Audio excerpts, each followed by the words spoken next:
কিন্তু এমনি এমনি হবে না। আল্লাহর আইন যখনই প্রতিষ্ঠিত করতে যাবেন আপনাকে জেল খাটতে হওয়া লাগতে পারে, জেল খাটতেও লাগতে পারে। আল্লাহর আইন আল্লাহর জন্য যখন আপনি প্রতিষ্ঠিত করতে যাবেন আপনাকে জুলুম অত্যাচারের শিকার হতে পারে, বুকের তাজা রক্ত ঢেলে দিতে হতে পারে, আপনার জীবন এই পৃথিবীর থেকে চলেও যেতে পারে। ঠিক নেবে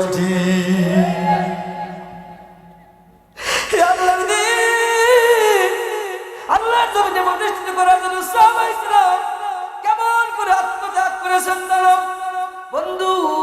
ইসলাম এমনি এমনি আসে নাই, আমরা এমনি এমনি আসি নাই। ও বন্ধু, শুধু নামাজ পড়ে যদি জান্নাতে যেত, সাহাবায়ে কেরাম শুধু নামাজই পড়তেন, রোজা করতেন, আর কিছুই করা লাগতো না। বদর, উহুদ, খন্দক এই যুদ্ধগুলো হতো না। বন্ধুরে, একজন সাহাবীর কথা আমার মনে পড়ে গেল। বন্ধু দেখেন কেমন ইসলাম কেমন এসেছে, আমাদের যে কোরআন পেয়েছে, আমাদের কাছে কোরআন কেমনে।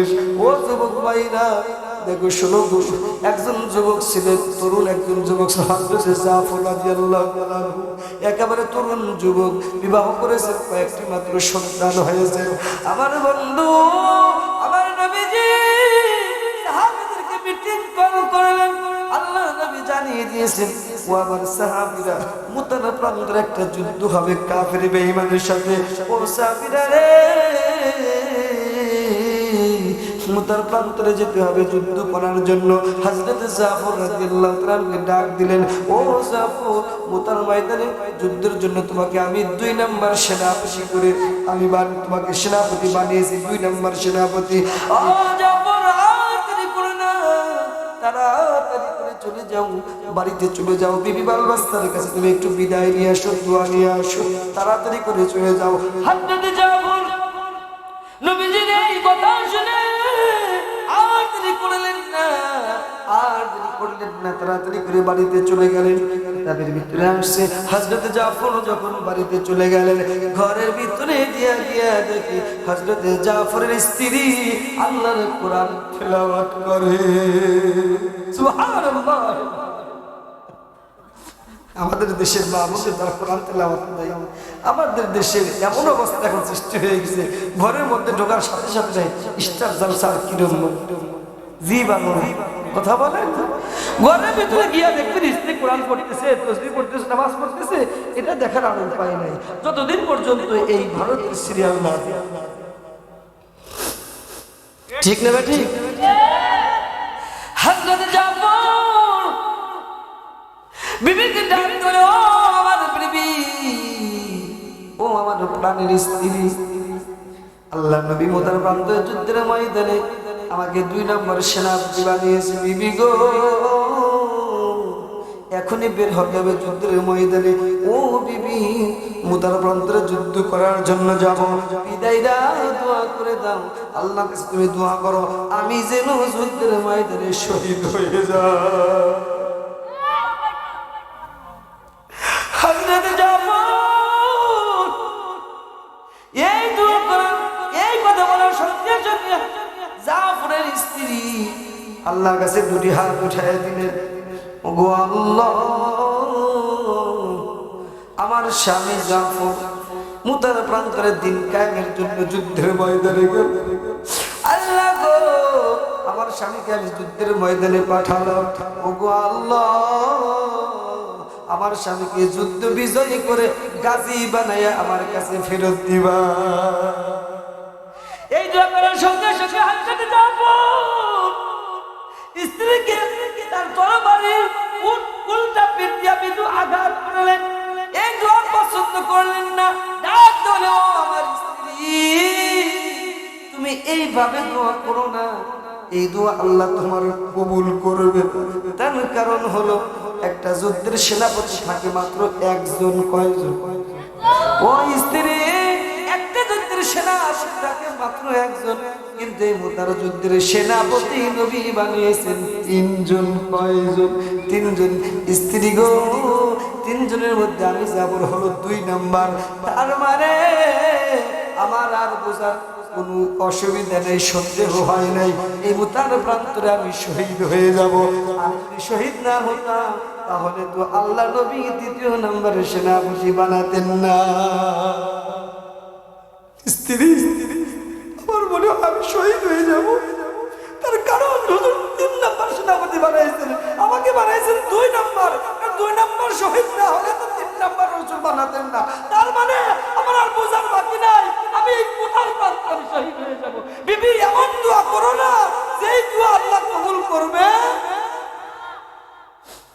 আমরা যদি বুঝতাম আমরা মরে যাব, যাইতাম। হযরত জাফর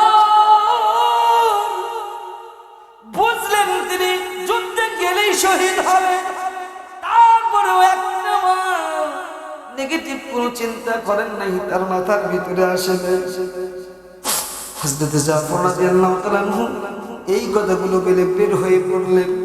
বিবি এই কথা শুনে কাঁদে, ছোট্ট ছোট দুটি সন্তান ছিল, তারাও কাঁদতেছে, পিছনে পিছনে দৌড়াচ্ছে, হাউমাউ করে কাঁদছে। ডাক দে বলে, আব্বু তুমি তো যুদ্ধের ময়দানে যাচ্ছ মুতার প্রান্তরে। আব্বু গো, যুদ্ধের ময়দানে জানা যায় তারা তো অধিকাংশ শহীদ হয়ে যায়। ও আব্বু, তুমি তো আমাদের সাথে দেখা করে গেলে না, কথা বলে গেলে না, মনে হয় তুমি যদি শহীদ হয়ে যাও আমরা তো আর কোনোদিন তোমাকে ডাকতে পারবো না, তোমার চেহারাও দেখতে পারবো না, তুমিও তো আমাদের চেহারা দেখতে পারবে না। আব্বু গো, একবার তাকাও, একবার আমাদের দিকে তাকাও, একবার আমাদের সাথে কথা বলে যাও, মনে হয় যেন চিরজন্মের মতো তোমার সাথে আর কোনোদিন দেখা হবে না।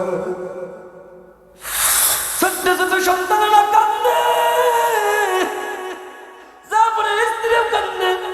এই কথাগুলো কান্নার আওয়াজ, আর এই ছোট্ট ছোট্ট সন্তানদের এই কথা হযরত জাফরের কানে চলে গেল। হযরত জাফর একজন রক্তে মাংসের মানুষ, হৃদয়ের একজন মানুষ, তার ভিতরে হৃদয় আছে, ভালোবাসা আছে।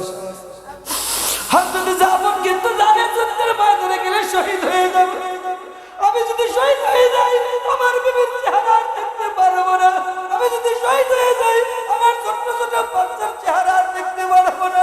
এরপরেও হযরত জাফর চিন্তা করলেন, পিছন দিক থেকে আমাদের সন্তানেরা কান্দে, আমাকে ডাকে, আমার স্ত্রী কান্দে, আমি যদি এই মুহূর্তে আমার স্ত্রীর দিকে তাকাই হতে পারে আমার স্ত্রীর চেহারা দিকে আমার খুব মায়া লেগে যেতে পারে,